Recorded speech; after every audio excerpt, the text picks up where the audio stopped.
यहाँ पे हमारे पास दो और सवाल है ना, और इसी दोनों सवाल के साथ हम लोग ये चैप्टर भी यहीं पे खत्म करेंगे, ठीक ना। चलिए तो देख लेते हैं कि आखिर ये दो सवाल क्या कहना चाह रहा है।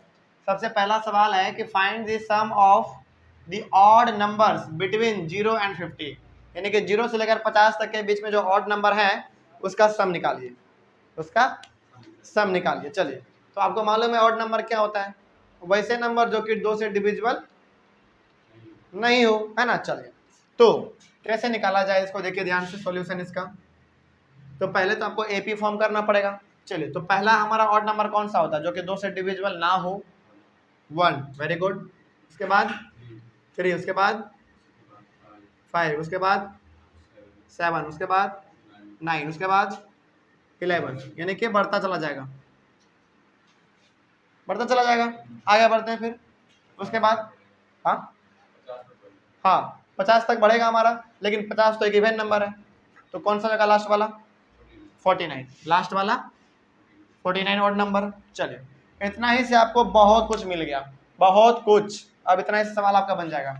जैसे देखा जाए तो ए हमारे पास आ गया 1, डी आपके पास आ गया 2, क्योंकि देख लीजिए हर एक में 2 गैप है, और nth टर्म आपके पास आ गया 49, और पूछा क्या गया था आपसे, सम पूछा गया था, है ना। अच्छा अब एक बात बताइए जरा हमको ध्यान से, सम पूछा गया है आपसे यहां से लेकर यहां तक का, यहां तक का आपसे सम पूछा गया, लेकिन क्या आपको नंबर ऑफ टर्म्स मालूम है, कितने टर्म है इसमें नहीं मालूम है, तो आपको पहले क्या निकालना पड़ेगा, नंबर ऑफ टर्म निकालना पड़ेगा आपको पहले, है ना। लेकिन नंबर ऑफ टर्म निकालने के लिए आपके पास सबसे बड़ा हिंट ये है ना। क्या हिंट है देखिए, आपको मालूम है कि nth टर्म बराबर क्या होता है, a plus N minus 1 into D, ये होता है। आगे बढ़ते हैं फिर, और nth टर्म आपको दिया हुआ है 49 बराबर a भी आपके पास है, प्लस n आपके पास नहीं है, और d आपके पास तो है ना। आगे 49 बराबर 1 प्लस कितना 2n माइनस 2। चलिए इसको इधर लेके आइए, इसको इधर लेके आइए, इसको आप इधर लेके आइएगा तो कितना हो जाएगा 50। चलिए देख लीजिए 49 प्लस 2 माइनस 1 बराबर 2n, तो ये हो जाएगा 51 50, तो n का वैल्यू कितना 25 बराबर n, यानी कि नंबर ऑफ टर्म्स आपके पास आ गए। तो आप यहाँ पे कह सकते हैं कि 1 से लेकर आ रहे 1 से लेकर 59 तक के बीच में, 1 से लेकर 59 तक के बीच में आपके पास टोटल 25 टर्म्स हैं। कितने टोटल 25 टर्म्स है। अब जब आपके पास 25 टर्म्स आ गए हैं तो क्या अब आपको सम निकालने में कोई प्रॉब्लम होगा, नहीं होगा। तो हम लोग अब सम निकाल लेते हैं, ठीक ना। चलिए निकालते हैं, कैसे निकालेंगे, उसको बंद नहीं करना, रुक जाओ, रुकना। तो यहाँ पे आपके पास नंबर ऑफ टर्म्स तो आ गए हैं, अब तो बड़ा सिंपल है ना। सम निकालना है आपको 25 टर्म्स का, कैसे निकलेगा भाई देखिए 25 बराबर, देखिए अब तो बड़ा आसान सा लग रहा है ना। टर्म्स आपके पास है, डिफरेंस आपके पास है, फर्स्ट टर्म है, आसान है ना। चलिए कैसे निकालेंगे। अच्छा एक चीज और, हम चाहें तो वो वाला भी फॉर्मूला लगा सकते हैं, n/2 into 2a plus n minus 1 into D लगा सकते हैं, लेकिन नहीं लगाएंगे, मालूम है क्यों, उससे भी आंसर सेम आएगा, इससे भी आंसर सेम आएगा, अभी जो लगाने वाले हैं उससे भी आंसर सेम आएगा। कौन सा लगाएंगे, थर्ड वाला, है ना। कौन सा था थर्ड वाला, n/2 into a plus L, और याद कीजिए यही हमारा क्या होता है, एल होता है ना। चलिए आगे बढ़ते हैं फिर। तो n का वैल्यू आपके सामने है 25/2, a का वैल्यू आपको मालूम है 1 प्लस एल का वैल्यू 49, बस आराम से बन गया अब तो 25/2 इंटू 50, 2 1 जा 2, और ये कितने बार में 25 बार में, यानी कि 6 to 5 हो गया। कोई डाउट इसमें, चलो तो ये हो गया आपका आंसर। तो आप यहाँ पे लिख दीजिए हैंड्स 25th टर्म का कितना हो गया हमारा 6 to 5 आंसर, यही निकालना था। आगे बढ़ा जाए, उसको देखा जाए थोड़ा क्या है उसमें। So that a1 nth term form an AP where nth term is defined as below, यानी कि आपको पता करना है कि इसके मदद से ना, यानी कि ये जो आपके पास यहाँ पे पहला दूसरा दिया हुआ है, ये एक एपी को फॉर्म कर रहा है, आपको ऐसा पता करना है ना। उसके बाद फिर आपको also find the sum of the first 15 terms in each case, दोनों में फिर आपको 15वां टर्म निकालना है, ठीक है ना। देखिए ध्यान से, बस थोड़ा सा इसमें क्या करना है, सॉल्यूशन इसका बड़ा आसान है। आपके पास जो पहला वाला दिया हुआ है उसको लिखिए पहले, nth टर्म बराबर 3 + 4n।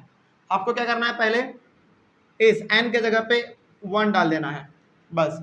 हम ए बी फॉर्म कर रहे हैं ना, तो 1 डालना है, बराबर 3 + 4 × 1, n का वैल्यू 1 तो 1, आगे तो कितना हो जाएगा 7 ना, 7, a1 का वैल्यू 7 आ गया।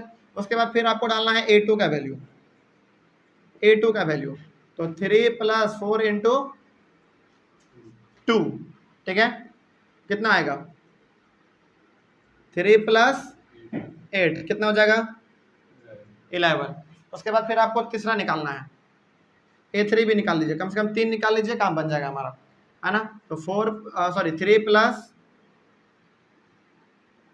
+ 4n, आगे देखिए 3 + 4 × अच्छा यहाँ पे n का वैल्यू डायरेक्ट 3 डाल दीजिए, कितना हो जाएगा 4 × 3 = 12, कितना हो गया 15। अब जरा देखा जाए तो आपके पास a1 का वैल्यू 7 है, इसका 11 है, इसका 15 है, कितना हो गया, कितने का गैप है 7 × 4 = 11, 11 × 4 = 15, यानी कि एपी आपका बना यहाँ पे, एपी बन गया आपका यहाँ पे 7, 11, 15, आगे बढ़ता चला जाएगा। अब थोड़ा सा गौर किया जाए तो यहाँ पे आपके सामने a का वैल्यू 7 है, d का वैल्यू आपके सामने 4 है ना। चलो आगे बढ़ते हैं, फिर ये वाला देख लीजिए, सेकंड वाला 9 - 5n। देखा जाए तो पहले आप डालिए यहाँ पे वैल्यू किसका 1 का, तो 9 - 5 × 1, तो 9 - कितना 5, कितना 4। a2 का वैल्यू डालिए, कितना हो जाएगा 9 - 5 × 2, 9 - 10, कितना हो जाएगा -1, ठीक है। आगे a3 का वैल्यू डालिए, कितना हो जाएगा 9 - 5 × 3, 9 - 15, कितना होगा, बोले जल्दी फटाक से, -6 हो गया। आगे देखिए AP क्या बना आपका, AP बन गया आपका कितना 4 - 1 - 6, कितने का डिफरेंस है, चलिए देख लीजिए पहले ध्यान से आप, यहाँ पे a का वैल्यू कितना 4 और d का वैल्यू कितना, चलिए माइनस कर लीजिए, -1 में -4 को माइनस कीजिए, -5, d का वैल्यू -5 का डिफरेंस है आपके सामने। अब जरा देखा जाए थोड़ा सा और क्या कहा गया था इसमें, देखिए ध्यान से, also find the sum of the first 15 terms in each case, 15 terms का आपको सम निकालना है। तो इसमें आपके पास n का वैल्यू कितना हो गया 15, इसमें भी n का वैल्यू कितना 15, क्योंकि 15 टर्म का कहा है, क्या अब नहीं निकल जाएगा। अब आपके लिए ये काम छोड़ा जा रहा है, आप यहाँ पे करेंगे कि आपके पास a है, d है, n है, तो आपको इसका 15वां टर्म निकालना है, कुछ इस प्रकार से निकलेगा, देखिए ध्यान से, ऐसे 15/2 × 2 × a का वैल्यू कितना 7 प्लस n का वैल्यू कितना 15 - 1 × d का वैल्यू कितना 4। बस इसके लिए ये निकलना, यानी कि जो यहाँ पे वैल्यू दिया हुआ है उसी को आपको यहाँ पे पुट करके वैल्यू निकाल देना है। उसी प्रकार से यहाँ पे सबका वैल्यू दिया हुआ है, निकल जाएगा, छोड़ दिया जाए। चलिए तो ये हो गया हमारा इस चैप्टर का यहीं पे अंत, और फिर ये आपके लिए होमवर्क है, आप इसको निकालेंगे और बनाएंगे भी, ठीक है ना, कोई डाउट इसमें। चलिए तो आज के क्लास के साथ हम लोग अपने एपी वाले चैप्टर को यहीं पे ख़त्म करेंगे। एक बार आप इसका स्क्रीनशॉट ले लीजिए, उसके बाद फिर हम लोग अपने अगले वाले क्लास में स्टार्ट करेंगे बिल्कुल एक फ्रेश चैप्टर जिसका नाम होगा वॉल्यूम एंड सरफेस एरियाज, ठीक ना। चलिए तब तक के लिए thank you very much and have a nice day.